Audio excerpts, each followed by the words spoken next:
We have an amazing guest to bring on today. He is 6'5", rugby athlete, a behemoth of a man, and he's got one of the most Canadian-sounding names I've heard in a while. It is Brendan Hamilton. How you do, Brendan? I'm doing good. Yeah, it's like the most proper Irish Scottish name you can possibly have. But it also works for my Métis heritage, so I'm happy with that. I think to kick things off, we'd like to get a little bit of your backstory and the kind of person you are. And I know that's kind of a moving target with many of us that are on this path of changing and growing and becoming who we are. That's never something that's static. But one thing that you did mention in another podcast interview was how you were a sensitive and creative kid, which is something I related to a lot. And I'd love for you to elaborate on how that felt, what that was like. Yeah, that's a great place to start. So I actually had my final sculpture critique today for the year. And one of the quotes I used was from E. Cummings. There's an amazing children's book. It's called Enormous Smallness that goes over a lot of his work in his life.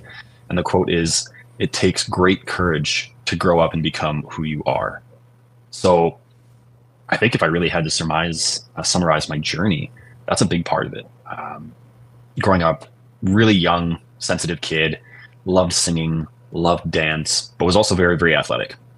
And just the way my family unit was structured and the way I think it is for a lot of young boys, you're not going to fit in too well if you sing and dance and are artsy. But if you're really good at sports, you're going to get picked first. You're going to have a lot of acceptance. So that was a big part of my identity growing up, was playing sports and being athletic.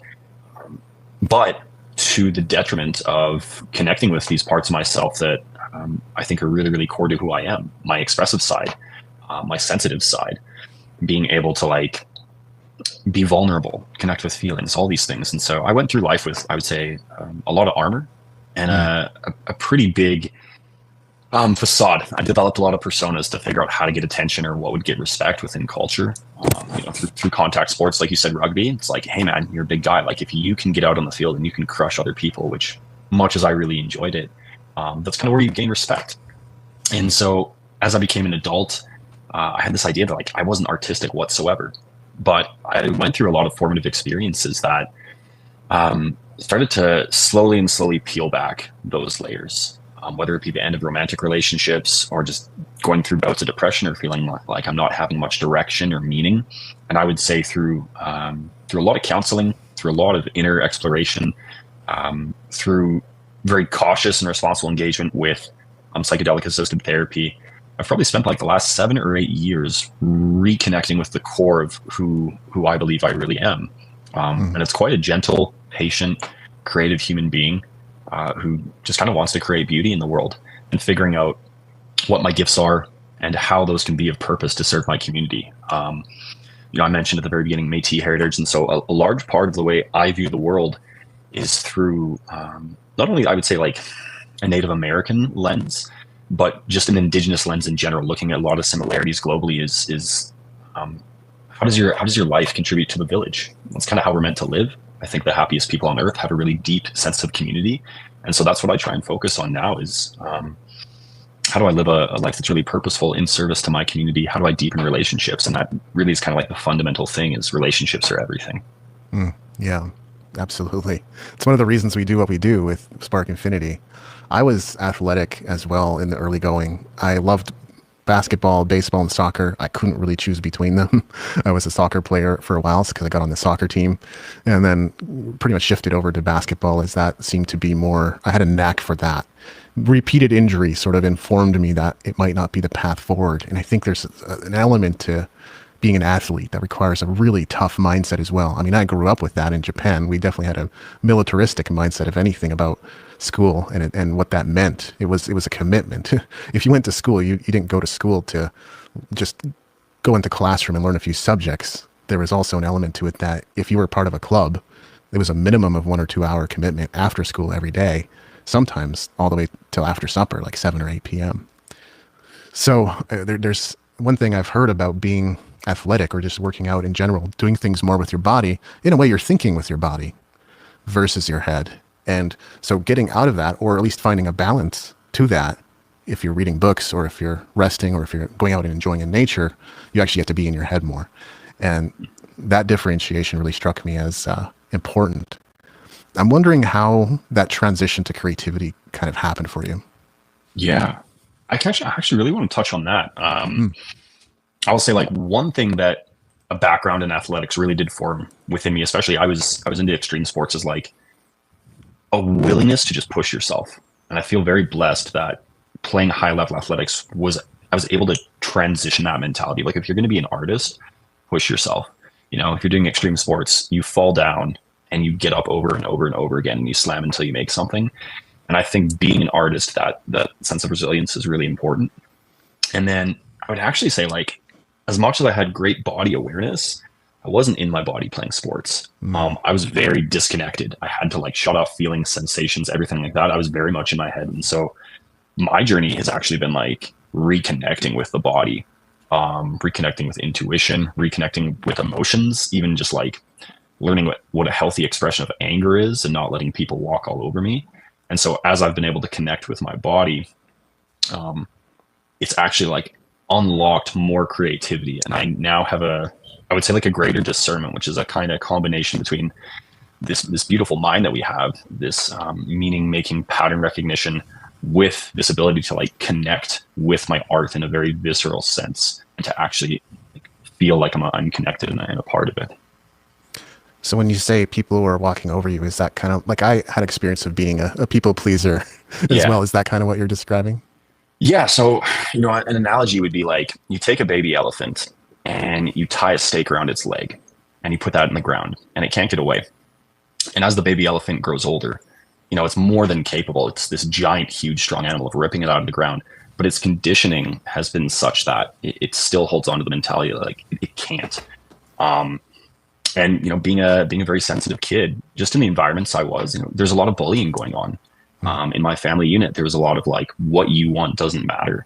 And so as an adult, being able to actually learn to advocate for myself and not repeatedly put myself in relationships or situations where, because I'm used to people treating me poorly, that's just like feels normal.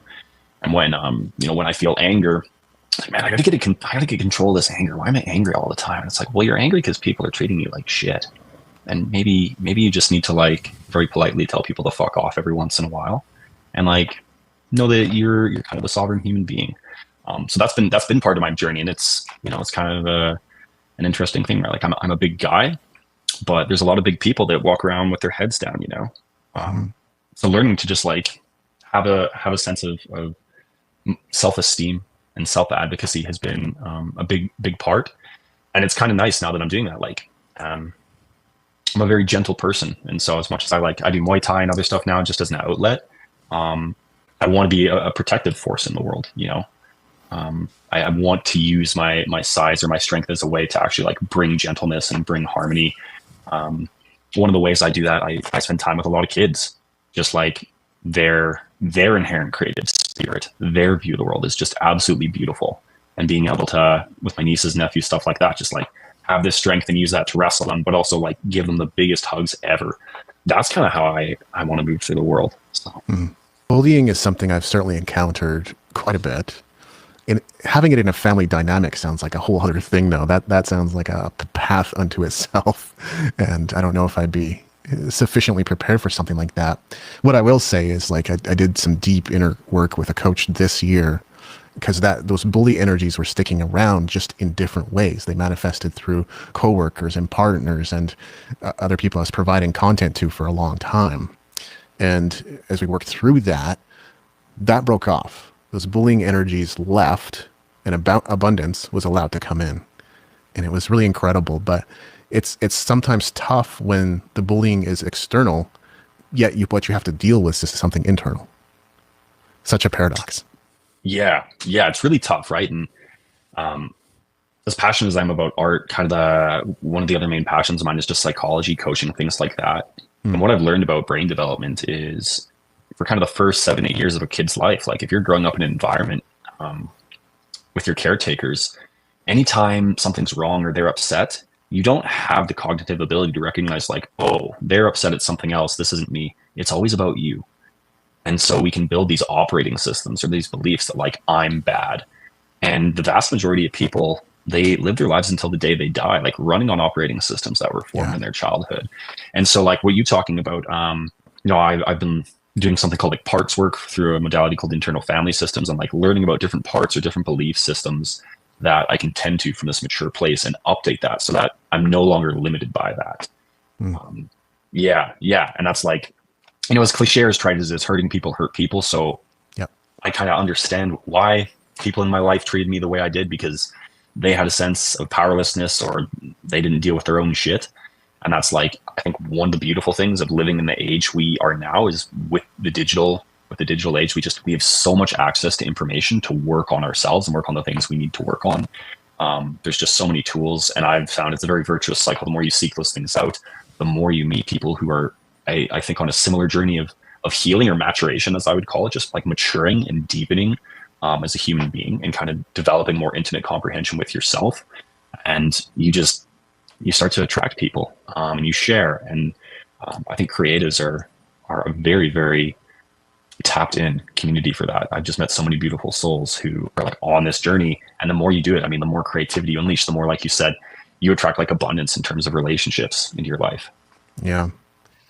I've done quite a bit of personal development work, and that's also very true of the Spark Infinity team. So we definitely have a frame of reference. The distinctions are called something different than they would be in psychology, but what you described, we would call like a winning formula. Okay. It's not winning as in, it's good for me. It's just a way to survive and get through life. We might also call that a point of view, right? You can change your point of view, but we kind of, because of what happened to us in life, we're stuck in that point of view more often than not, and we're coming from that place. So yeah, we all have a good frame of reference for what you're saying there about psychology. One thing I want to ask about too is this whole thing about network marketing. I got into it myself. That's where my awareness of financial freedom and the opportunity kind of grew. And since then, like I've certainly adopted the identity, or felt more aligned with the identity of a self-employed or freelancer or entrepreneur. And that's the direction I've taken my life in. But what did you get out of network marketing, and how did you get into that? I honestly try and forget a lot of it, but I'll share a little bit of the journey. I was in university. I was taking kinesiology, and I was en route to becoming a teacher. And as I started doing my teaching practicums, I started to see what 30 to 40 years in what I would call the industrial school system looks like. And it was very depressing. There's a great book called Weapons of Mass Instruction, or another great book, Sand Talk, How Indigenous Thinking Can Save the World. It touches on the roots of what I would call the industrial school system. And I was like, I don't particularly feel like I want to be a part of this. I feel like I'm going to go insane. And I was in my early 20s and was approached by a close friend, and was said, "Hey man, like, what do you want to do in life?" I said, "Well, I want to be a husband and a father. That's kind of like my main thing." And he said, "Well, I'm connected with some people who, that's what they do. They build financial freedom. They help people do that."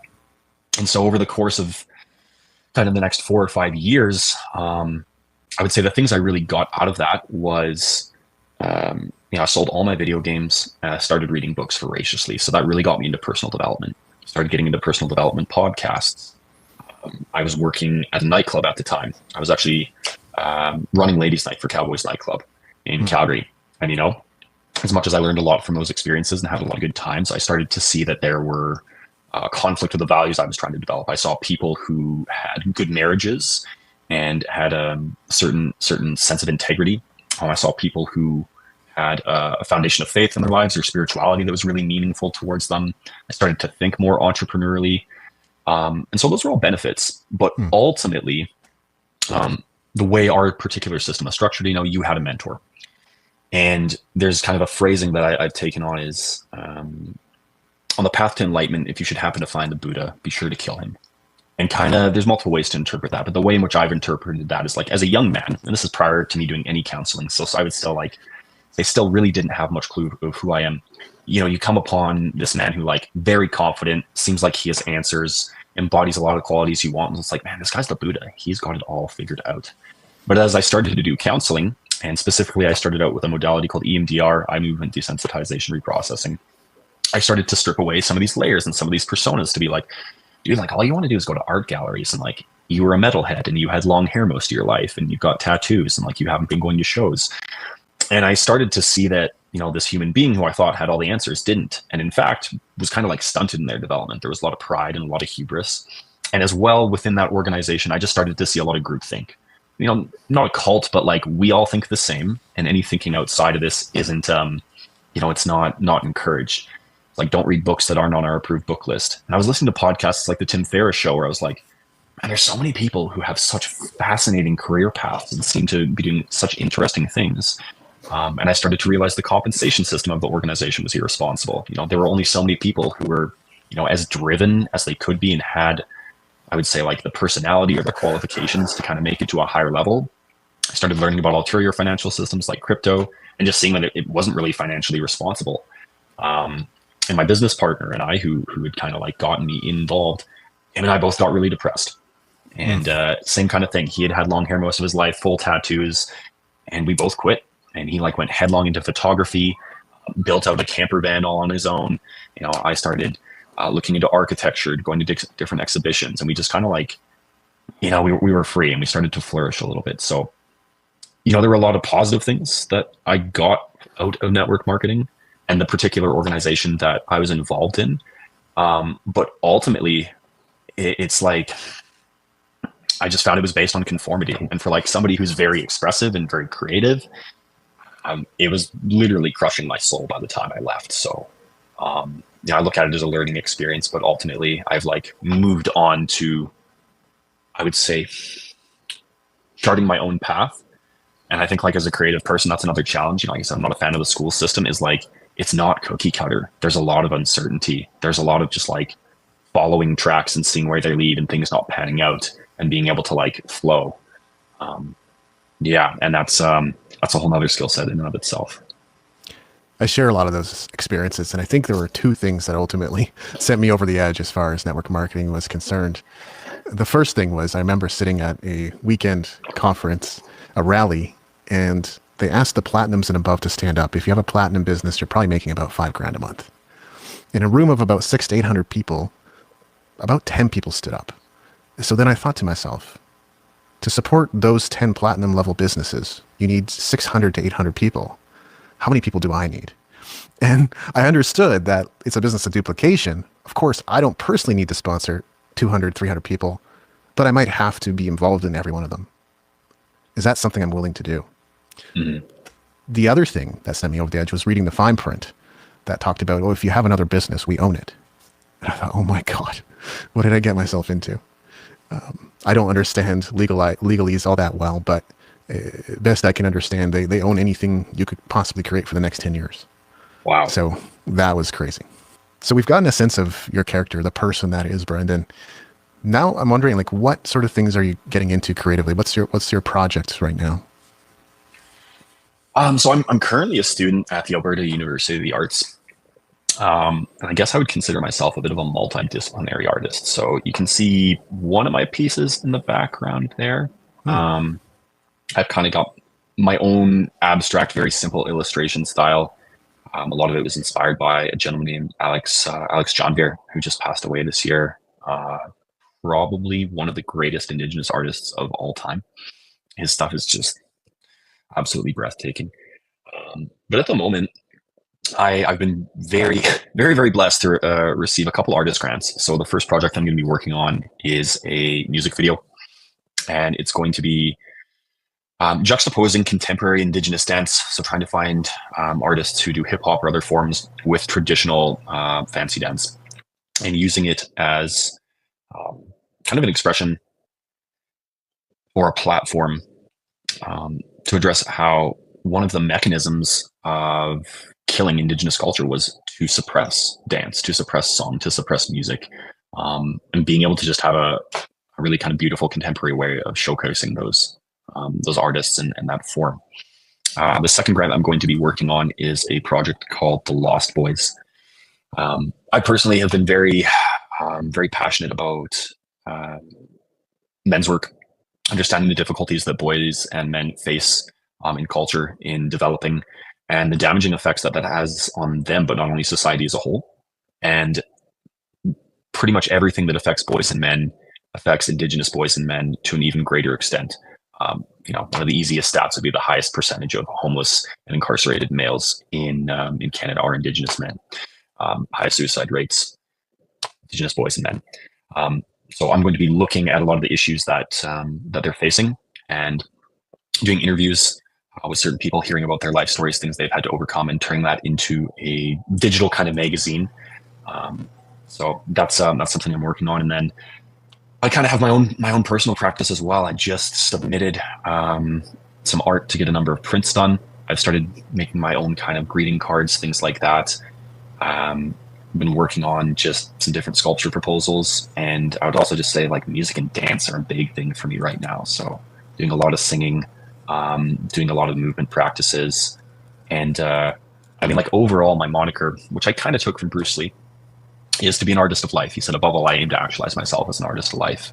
So it's kind of like anything I do, I want to approach it as an art form, and to infuse it with what I would just say is like beauty. Beauty is kind of my highest ambition as an artist, and not just beauty in an aesthetic sense, but like beauty as in the belief creator made the world in a beautiful way. And so beauty as an expression of God and my connection to spirit, beauty as an expression of truth, beauty as an expression of serving, beauty as seeing the beauty in somebody's spirit. So it's not just an aesthetic thing to me, it is kind of like an all-encompassing life philosophy. I even have a tattoo on my ribs that says Ardua per Bellus, which is Latin for adversity through beauty. And that's as far as I've been able to discern at this point, like the most beneficial operating system. And it's helped keep me out of a victim mindset or mentality, which is like, it doesn't matter what happens to you in life. Like, as difficult as things are, there's a learning experience in it. There's some benefit for you. And, we're all dealt a hand in life. And some of us are notably dealt a better hand than others. But we can still look for the benefits or the gifts that we have in the hand we're dealt, and like look to maximize it as best we can, and maybe to help other people as well. So that's like kind of artistically what I'm working on as well, but a bit of my artistic philosophy woven in with that to cap it off. Hey, Brandon, I finally got my sound fixed. So yeah, sweet. Great to have you. I had a question because this is a topic that's, I think, so many people are focusing on Indigenous rights and affects art and culture that way. I think there's like what I'm left with is I don't ever want this to come off, but I'm a very free spoken, I guess, human being, and it's like having that free speech is a challenge sometimes, because it's like I don't mean to be crass or anything. It's just like what my mind goes to is like, what do we have in the world when there's more of these people? Because it just seems like such a expanse in the communities these days, and the problem just keeps worsening. Like, we're not getting a lot of clarity to things. So it's like I see a lot of pitching, or like we saw a really great Indigenous DJ and had that format. He was into hip hop. He had dancers on stage, and it was really great at Canada Day. And it's like, this whole cultural appropriation. I mean, living in BC, I just saw the Indigenous communities, as I've read about it in history, being so, like you said, held back. And I mean, I've had skateboarding friends and people in my life that have come and gone. I grew up in Kamloops, so there was a reserve that unfortunately didn't flourish a lot of the time. And I just see it as like, there's so much opportunity for Indigenous peoples, but how do we really empower them to become a nation of prosperity without adding to the problem? I think that's, and I just am like, you seem so passionate, and there's like a lot of that, but getting out of the conceptual side of it and into the actual impact on society. Is it a small impact, medium impact, or large impact? I don't know how you can interpret that, but it's like, I'm trying not to like upset anyone. And I think that's the hardest thing, is like, I'm just an honest dude trying to live life, and I appreciate all peoples. So it's like, how do you step in the world without getting canceled all the time? Yeah. No, I appreciate that. I think there's a couple threads I can discern. I mean, the first thing I would say is we don't have free speech in Canada. That's it. That's it. We don't. We legally don't have free. Yeah, we legally don't have free speech in Canada. I'm of the opinion, like, I don't think you should allow. I don't personally condone hate speech, but no. And everything you said, I take zero offense to that. I think the first thing I would outline is something I've taken from my elders is to preface, like, I want to use my language as accurately as I can, but I can only speak to the extent of my understanding. Yeah. And in that way, like, I don't have all the answers. The other thing I would say is I in no way speak for all Indigenous people whatsoever. I speak for myself and my understanding. And I know a lot of people are afraid of saying the wrong thing or getting canceled and doing all that. I'm not really a proponent. Like, if you're genuinely being curious and you're asking questions, this would be another one of my elders. Like, everyone is on the process of maturation. And when people's words or actions demonstrate that there's just more for them to learn, why would you ever belittle them? Like, why would you put them down? Why wouldn't you just encourage them and embrace them, knowing that like they genuinely would do better if they could? So that's another thing. And I don't think there's anything wrong with what you said. The way I would approach this is, it is an insanely complex issue. Insanely. I was at a course at the Banff Center for the Arts in Indigenous Strategic Thinking, and I had somebody who asked me the same thing. And I think my answer was like, I think everyone's just got to start with themselves. They got to be the change they want to see in the world. This might be a very controversial statement, but it's a quote that I heard and I kind of live by, as like, part of the mechanics of oppression are to pervert one's perspective such to the extent that they become the instrument of their own oppression. And I unfortunately think one of the effects of colonization, of the residential school system, of generational trauma, is that a lot of these communities have lost touch with their cultural teachings, with ceremony, with the inherent strength and beauty that they had. And it's incredibly diverse. I mean, from across the country, east to west coast, even within the Salish territories, right out in BC, there's such a diversity in terms of all these teachings that everyone has, and they've lost connection to that. And in a lot of ways, they've become the instrument of their own oppression. You know, I mentioned it earlier. It's the elephant with the rope tied around its leg. And I don't know how to fix that. No, I think I think zero clue. To chime in, I guess it's not about fixing it. It's about, like you said, it's starting with self and then injecting the beauty that you have, not trying to fix it. I think that's where a lot of people come from, is they try to fix it. Because I could go into like a reservation and like bring all the fixes, you know, but if they didn't create it themselves, they're not going to have any pride in that.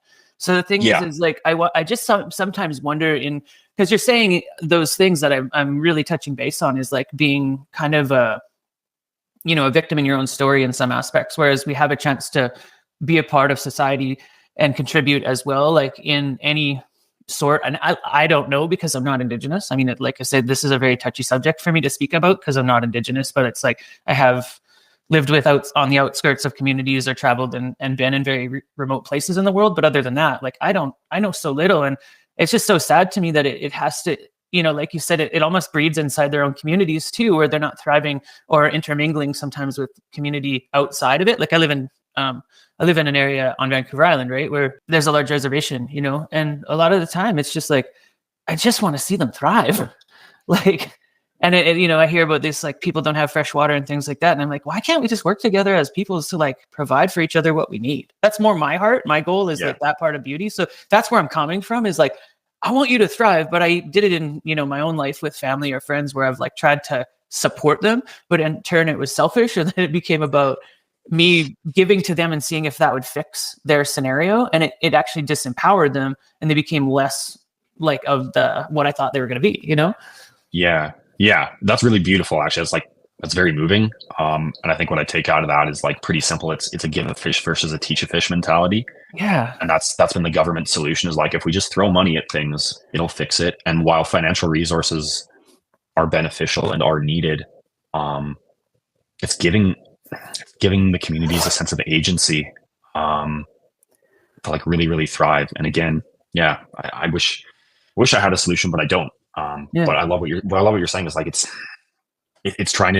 to in a beautiful way serve our common man as best we can, but it's so complex. I mean, my heart absolutely breaks. I think I've had a pretty blessed life in a lot of ways with the hand I've been dealt, and the elders that I meet, or some of the students I go to school with, and I hear their stories, and I hear the trauma that they've been through.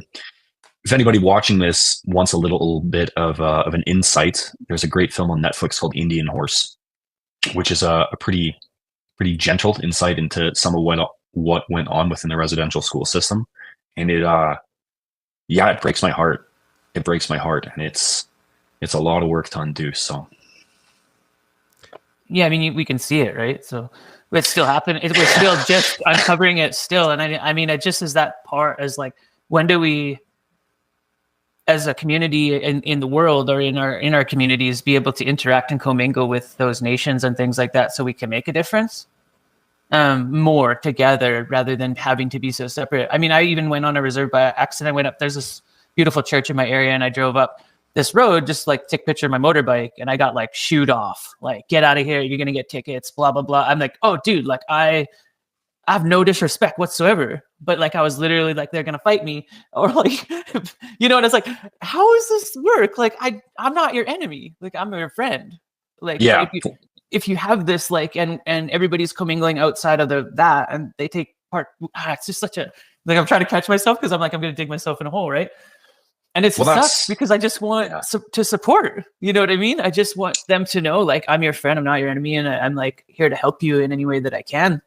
Like even in the governmental side of putting money on things, well, why don't they put money into them having fresh water and communities that work? Like, why do they still have to have those types of issues? It just blows my mind. Well, if I could give some framing, that's kind of how it all started, was people coming to them and saying, hey, we want to be your friends, we want to help you. So you can maybe see how, like, through somebody's lived experience, they're very, very wary of somebody else coming in again and saying, hey, now that that my culture, and you're not directly responsible with this, Jody, so I'm not putting it on you, but like broadly speaking, their experience is, white people are coming in and we're saying we want to help you, and there were ulterior motives. And so now you have another generation of people who, like, genuinely probably do have hearts to help. But it's like, now that the other people who said they want to help you have kind of messed that up, we actually want to help. And in a lot of ways, it's quite patronizing, and it's doing the opposite of giving those communities agency and empowering them. So again, very, very complex things, you know? And I appreciate answering them straightforward. I mean, it's a great, it's really rad to like see it from the other side. And I feel more at peace, at least being able to bring it up and just like, you know, because there's 4 of us here. And there's a world out there that maybe doesn't know the questions that I'm sitting on, and maybe they have the same questions, and being able to communicate with them in a community of mixed races and feelings and emotion, and be open that way, I think is really important. And the way that I see it from you, I'm like, oh yeah, I got to remember that, you know, and it's like, yeah, I could totally see how it would be that, you know, because they've been taken advantage of, and it's a tough one. Like, and I appreciate your point of view or perspective on it. It's really rad. So thank you. Yeah. And like, I grew up in Calgary. In a lot of ways, I've had a pretty blessed life. I've had my own challenges, and so this has been a big journey of interacting with elders, like hearing people's stories and trying to have a rather broad perspective.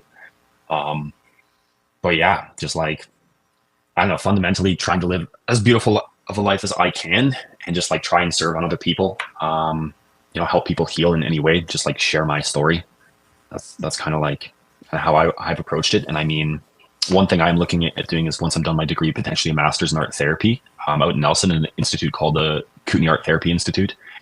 And I think, I mean, if I had to focus on like 1 or 2 areas, I think one would be arts within Indigenous communities. I think arts and creativity is just inherently essential for the human soul and for healing, and it can be part of ceremony. And then the other part would be like conservation and stewardship, and just understand that, like, I think there's a lot of resources that they have that they could be very entrepreneurial with, and just like reestablishing connection to land would be really important. So those are like 2 passions of mine, or conservation. I did a season tree planting out in BC. And that like really sparked my passion for interest in like regenerative agriculture, watershed conservation, forestry management, things like that. So yeah. I don't claim to have a deep understanding of the issue, but it's not just in Indigenous communities that there isn't fresh water available. They may have lesser quality water, but we don't have the best water either, as I understand it. There's debates going on in the States right now about fluoride in the water, right? And whether that's healthy or not. I'm not on either side. Everyone's taking sides on that. And as I understand it, fluoride in water, probably not a good idea. Nevertheless, I don't know. I don't know all the factors, but it seems like water is somewhat of a universal issue. However, it may be worse in indigenous communities. Yeah, and I would say it's actually not an issue that I'm super well educated upon, so I'm probably going to refrain from going into it. I just would say, like, you know, Canada is one of the countries that has, I would say probably, other than maybe like Russia, the greatest freshwater stores on Earth. Yeah, that's true. And the fact that, like, people don't have that as a basic human right it's kind of a little ridiculous to me. Yeah, it is. Yeah, it's the same. That's I'm just like I can't wrap my head around it sometimes, because there's like, pipeline, like piping water in or whatever from a spring or whatever it is, like whatever it takes. It just seems like a lot of it's greed and the inability or to care, really, like whether in any form or fashion. Yeah. And I was having a conversation with my friend the other day, which is a world that's head centered rather than heart centered. And I mean, like in a Western world, a very like Aristotelian, Socratic world, we revere the mind and the intellect over everything else, rather than also understanding like a heart-based connection. And if you're really coming from a heart-based place, it's very difficult to take advantage of others. Now, I also understand that there's so many concepts. Like you get in, I'm saying this from like a very Zen kind of place, but I understand there's tribalism that's inherent in groups and communities, and there's lots of factors that play in. But yeah, I would say that's kind of one of the other things is we don't live in a very heart-centered society. We have a lot of people who are just very disconnected from their bodies and are disconnected from a sense of community. If you go into any suburb, you probably drive into your garage and you probably don't know your neighbors on the other side of you very well. If you live in an apartment building, it's really strange to even try and talk to people who live near you. So I think just like a severance from community and how we're inherently supposed to live and thrive as human beings contributes to all of this. And there's other countries in the world that are just so much more communally focused or family focused. And I try to draw from them as much as I can, as well as the Indigenous teachings that I've taken on. And that to me is like, as an artist, creating a beautiful life is this life of like thriving, deep relationships where you have different generations intermingling with each other and you see the value in that. Our resident visual artist, Suzanna, has some questions for you. So Suzanna, what would you like to ask Brendan? Yeah, thanks. Brendan, I was really touched with what you said. Like I really like the thriving, deep relationships and, coming from a heart-based place, and it's difficult to take advantage of others. One of the things that I just picked out from what you were speaking about was like, how did you deal with the people saying what you want doesn't matter? Like I when you actually said that, I got triggered, I got hooked, and I'm just like wondering, like, how did you deal with that when then they actually told you that? Well, we'll go back a bit, Suzanne, and thank you for that question. I was a child. So when a child's told what you want doesn't matter, especially when they're like much bigger than you, I think you just like, you internalize that and you take that on as a belief. Like, okay, well, like time and time again, what I want doesn't matter. And the emotions, whether it's anger, and like what I'm learning is that generally underneath anger can be sadness or shame. Sometimes like a healthy expression of anger is that there's a boundary being crossed, that some structure or something needs to be torn down, and that needs to be expressed in a way. But yeah, when I was told like what I want doesn't matter, or maybe wasn't even told, was shown through actions, there was a lot of layers of sadness and shame. And so that got carried through my teenage years into my early adult years. And it's really maybe been the last couple of years that I've been establishing a relationship with the fact that like my voice matters. What I have to say is valuable. I have sovereignty. I have boundaries. I don't deserve to be treated in a way that's demeaning or disrespectful, and like finding my voice again. It's been wild. It's like the last few months I've just been singing so much. And I've also been able to like have more vulnerable conversations and to set more boundaries with certain people. And I just imagine how many people at an early age are just told that their voice doesn't matter in whatever way. And I've been able to just like realize that people have views or projections of how I should live. I've had people who are very close in my life, and it's usually the ones closest to us, who are like, you need to grow up. You need to get your shit together. Like you need to figure out your career. And I was like maybe. You have a view of what being mature looks like, which is getting a solid job or getting a mortgage or doing something like that. I'm trying to figure out a life that's really meaningful to me and how to put the puzzle pieces together so that in 10 or 15 years, I'm not like loathing my existence. And maybe that takes a little more time. Maybe you just don't understand my path or my journey. So it's been a journey of like responding to people saying like what you want doesn't matter. I think like what I do want does definitely matter. As long as it's like, not coming from this childish place. Sometimes we want things and we can't get them, and that's okay. Or sometimes you go after something and you can't get it. And then you learn to deal with those emotions. You learn to deal with the sadness of not getting something, or, something being pulled away, asking for something from somebody and not getting it. I mean, like, okay, well, I wanted that, but that person doesn't want to give it to them. Like, they have sovereignty. And so now, as a mature human being, I have to be able to deal with my emotions and process those and not put those on anybody else. Or if I'm going to, like, be able to communicate those to people in a mature way, where it's not blaming, it's not looking at who's right. It's fundamentally looking at how do we learn together. So it's a bit of a longer answer, but that's Yeah, what I've got for you. what I also got to, I mean, in your answer was is that, like, we're responsible for our own self-expression. Like, even, like, us, both of us as an artist, like, who we show up in the world, and, like, what we create in the world, and also, like, all the, like, where we want to speak when creating that, right? Like, I got that, like, someone told me, yeah, like, you don't have an obligation for other people to listen to you or something, or, like, like, people are not obligated to listen to you, and you have to take that responsibility and elevate it if you really want to be heard.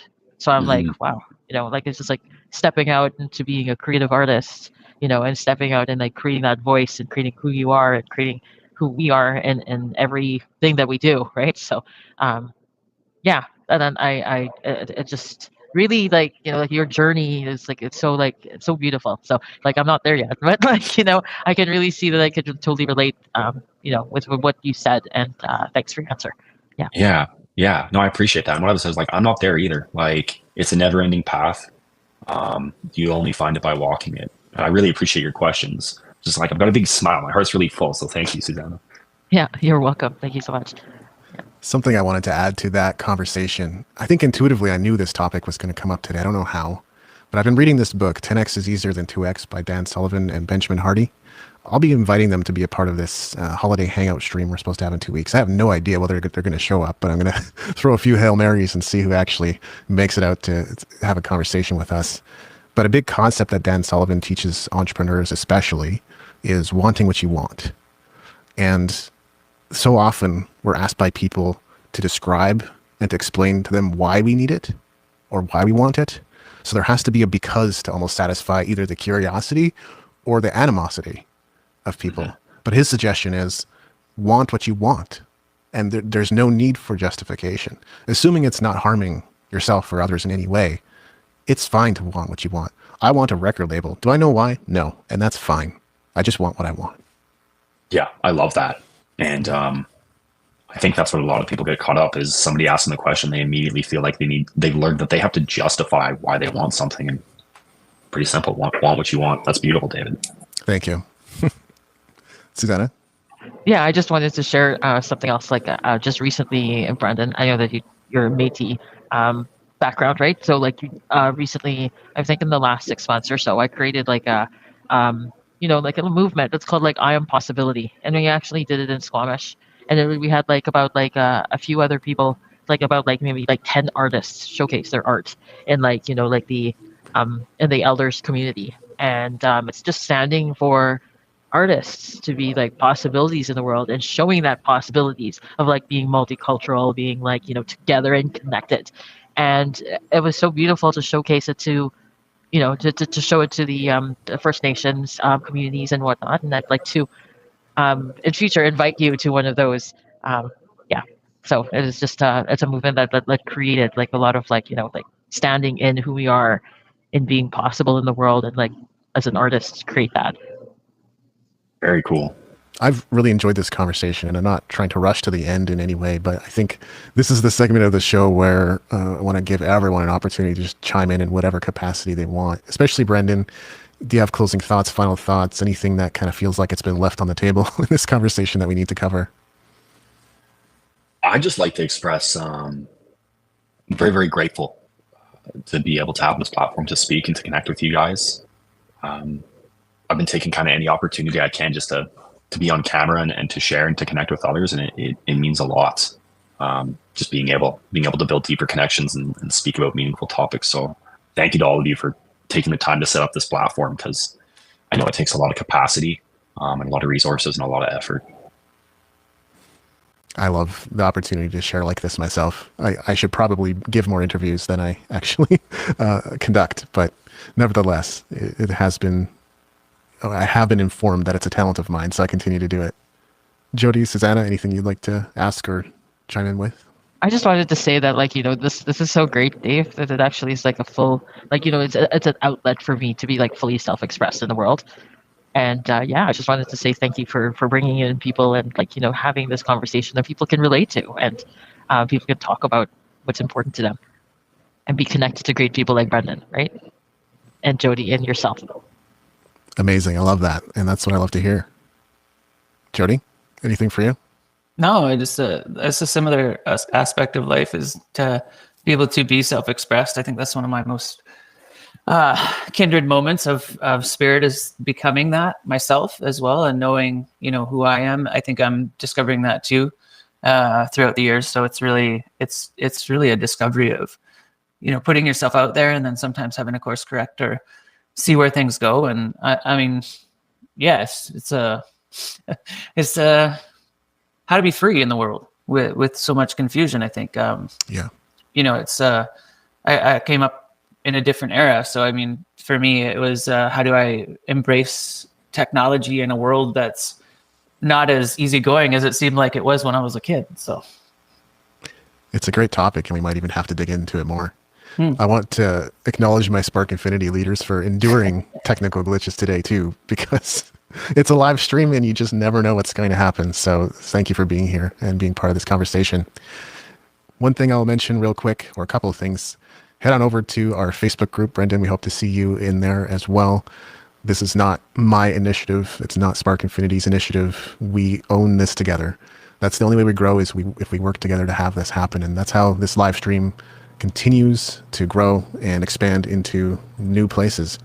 One other thing would be the Spark Infinity Inner Circle. This is where the conversations are happening behind the scenes. This is where private conversations happen in a private online forum.